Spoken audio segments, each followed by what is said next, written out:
Hey guys, back here with another video. Um, just as a heads up, this is a purely informational video. I'm not sure how many people will actually get to view this or will be interested in watching this, but at least it'll be out there and hopefully it'll help some people understand better.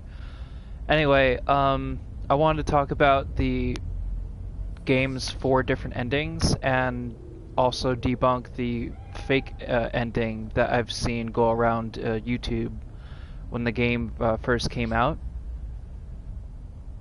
I don't know how many of you have seen on YouTube this ending, but apparently it was floating around for a while that if you got your relationship with Johnny to 70% or better from your select screen menu, you could get this ending by waiting 5 minutes without giving him a response when you talk to him on the roof of Misty's place. I've done that myself.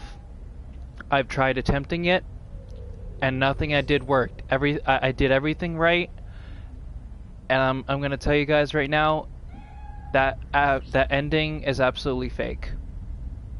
100%.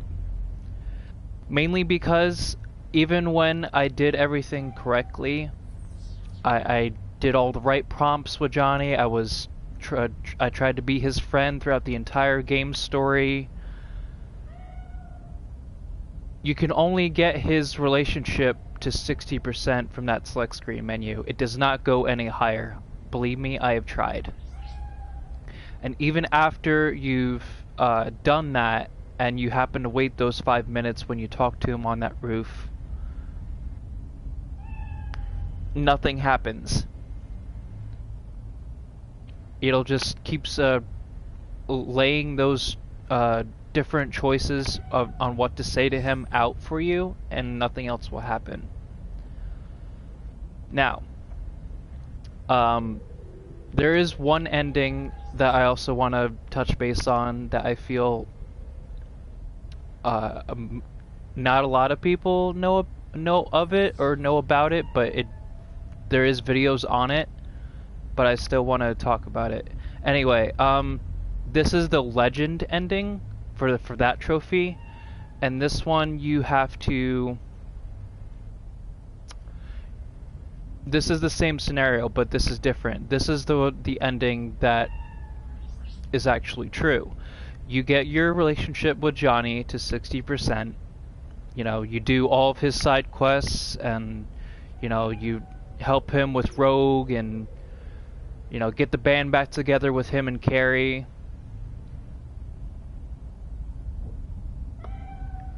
And then once you're on that roof again with him, there'll be an option for him to take over your body and have him and Rogue and whoever else storm Arasaka together.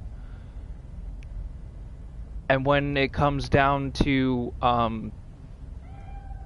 when you're about to go meet with Alt Cunningham and she starts talking to you and Johnny, you let Johnny give control back to you and you can have your body back. You do that and you'll get the legend ending. It'll show the cutscenes will roll a little bit, and then you'll be put into this this brand new place that's yours that you've probably seen videos on. You know, the little penthouse apartment that people have talked about. It'll place you there, and you can pick stuff up in there. There's a whole bunch of stuff in there. Then after you've, you know, talked to whoever, given some people some calls, it'll play out another cutscene, and it'll show you trying to get into this casino that's on this space station orbiting the Earth. And that'll be the legend ending. The 3 other endings I'll get into now. The next one I want to talk about, this The only difference is this one is the Johnny ending. Instead of letting Johnny give control back to you when you go to talk to Alt Cunningham, you let Johnny keep your body and he remains being you throughout the rest of the playthrough. You do the same steps as the Legend ending. You get his relationship with him to 60%. You know, play out all his side missions and whatnot.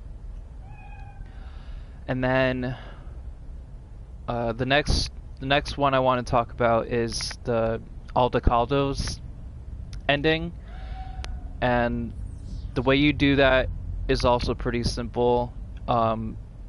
Once you're able to unlock Pan Am at some point in the story,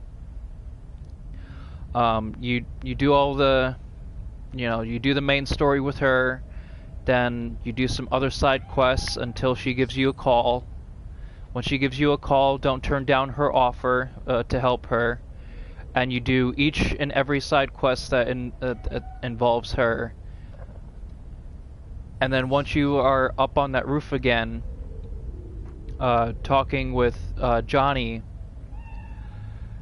you choose the option to storm Arasaka with the Aldecaldos, and they'll help you in your fight against them. In this scenario, the final cutscene will play out showing that, you're crossing the border out of Night City with them, looking up at the stars, sitting there with Pan Am and all your new Aldecaldo family, and that's how that goes. The last one and this one would be considered the worst possible ending of the four, in my opinion.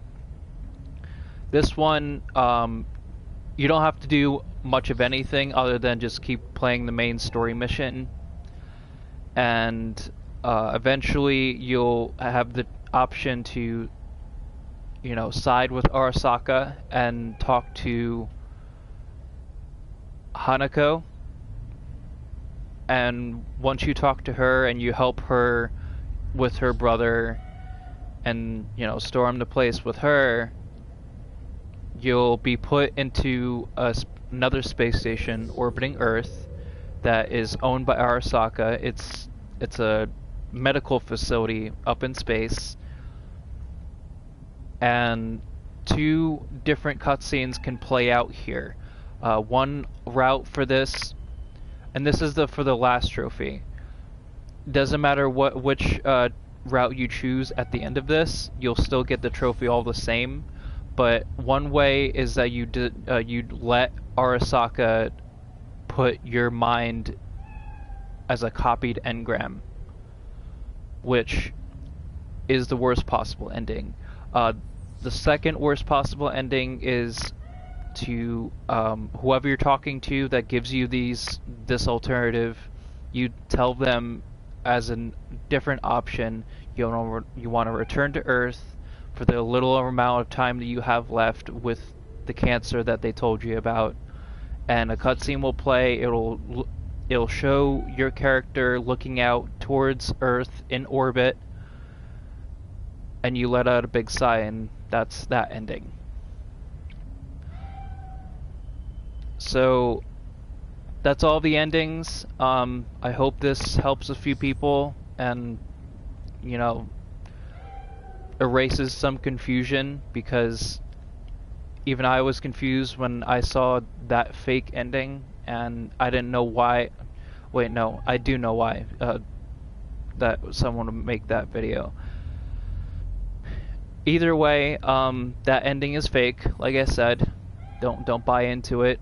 There's no special legend ending where you're the one storming Arasaka Castle, Arasaka Tower, I mean, all by yourself, and all the enemies are just overpowered and whatnot. That's not a real ending. So someone, made some edits or something or whatever they did, but that's not the real ending. I'm gonna end this video with showing what my Netrunner build is like, because um, you know, I just wanted to put that out there just for the fun of it. So let's see here. So this is the cyberware I have on.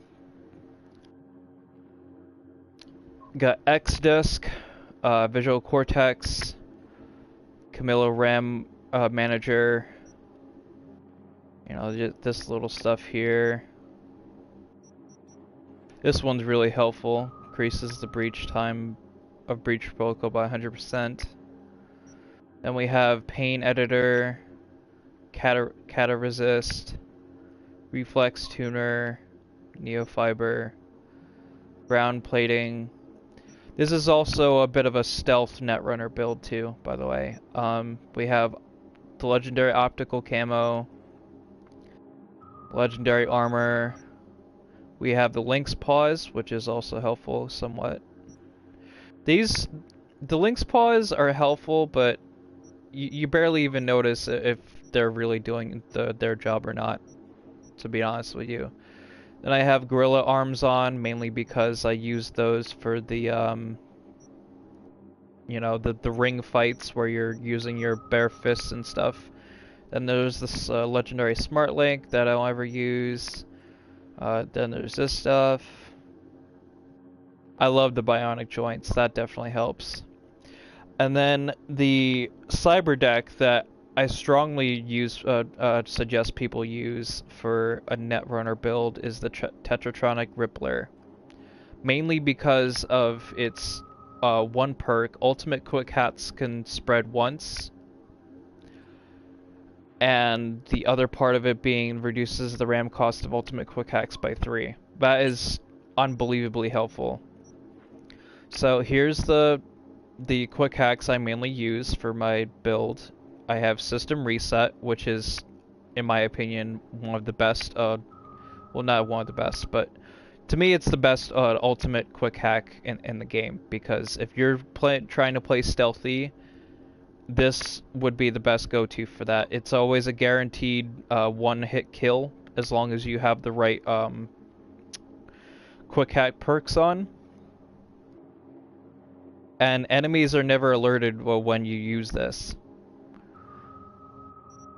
Then I also use Contagion if I want to take out giant groups all at once, because it can spread to multiple, a good amount of them.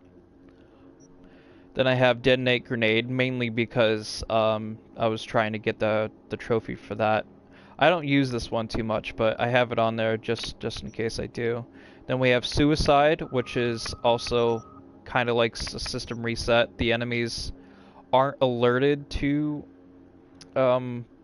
this happening unless they find the body. Then another one that I've been falling in love with recently is Short Circuit. This one is also one hit a kill as long as you have the right perks on. And then there's Ping. Ping is unbelievably helpful. Instead of having to meet us, having myself to scout out where everything is, it's just, you can see all of it through walls and stuff. Now, these are all legendary, and the only way that you would be able to get some of these legendary quick hacks is from a perk in your character menu under quick hacking. See, like Hacker Overload unlocks crafting specs for epic quick hacks. This build only works because I have my technical ability 18 or higher. You need to have it at 18 to be able to craft legendary items. I think any playthrough of the game you should have, you know, your technical ability high enough where you can craft decent things. Then I'll, of course, have my intelligence maxed out. This is what I have for all my quick hack perks. I have this one, 2 out of 2, increase quick hack duration by 50%. This one, critical error, plague. By the way, ultimate quick hacks, this does not stack with this. ultimate quick hacks can only spread up to 2 enemies at a time with no matter the radius that you even have them with. I've only ever seen it spread up to 2 enemies at once. But this would work if you're trying to use something like Contagion or Reboot Optics or something. I didn't throw this one on because the rest of these perks are already reducing the amount of RAM I need to use on, devices. Then I have this one, this one, this one, this one. And I definitely am going to have this one because each of the legendary quick hacks has a special, well, almost all of them have a special passive perk that can really help you out too. And I have this one, this one, this one, this one, this one.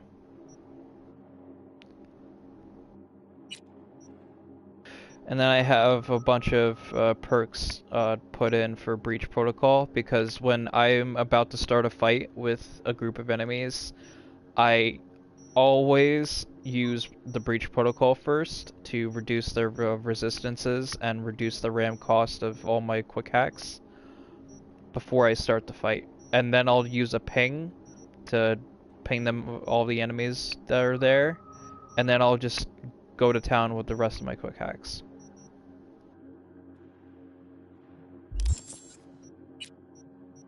Let's see.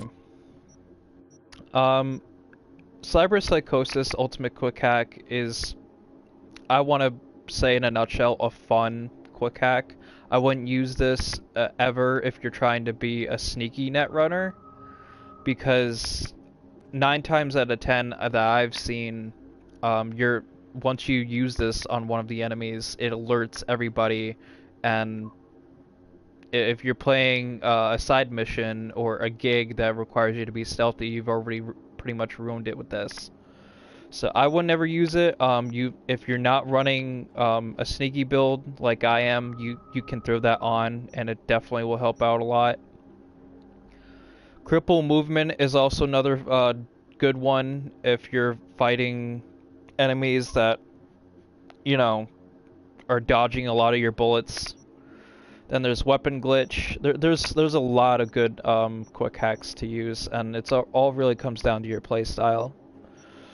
Then there's Sonic Shock and Synapse Burnout.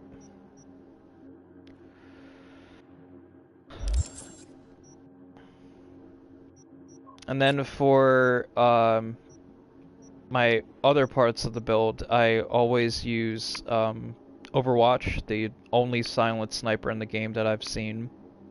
This one, people already know, but you can earn this from doing, I believe the second or third mission from Pan Am, and then you'll get this as a reward, a mission reward.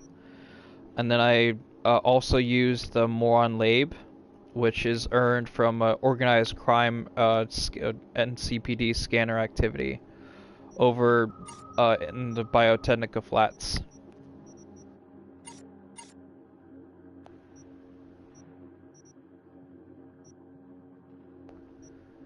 I did it.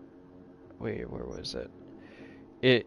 The scanner for that gun, where you get it from, would be over here. And you don't actually get the gun, but you'll get the schematic for it first to craft it. And I threw on a whole bunch of decent mods on it. I have, Legendary Crunch, Penetrator, Nether Crunch, and Pacifier. And then I put a silencer on it, decent sight.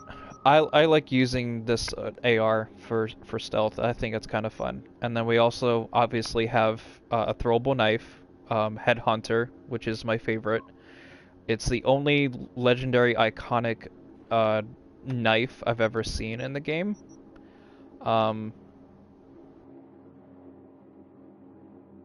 If you land a headshot with this and it kills the enemy on that headshot, you'll instantly be the knife will instantly return back to your hands, which is pretty helpful.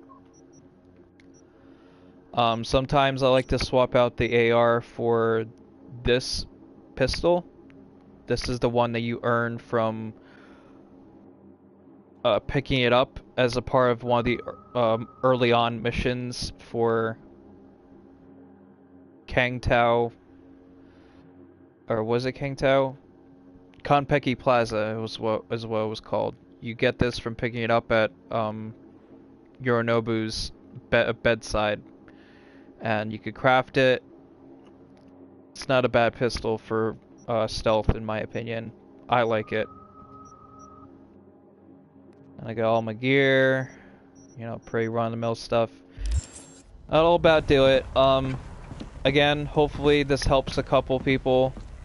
I hope a good amount of people see this and, you know, clears the air and confusion. And I will catch you guys in the next video. See you later.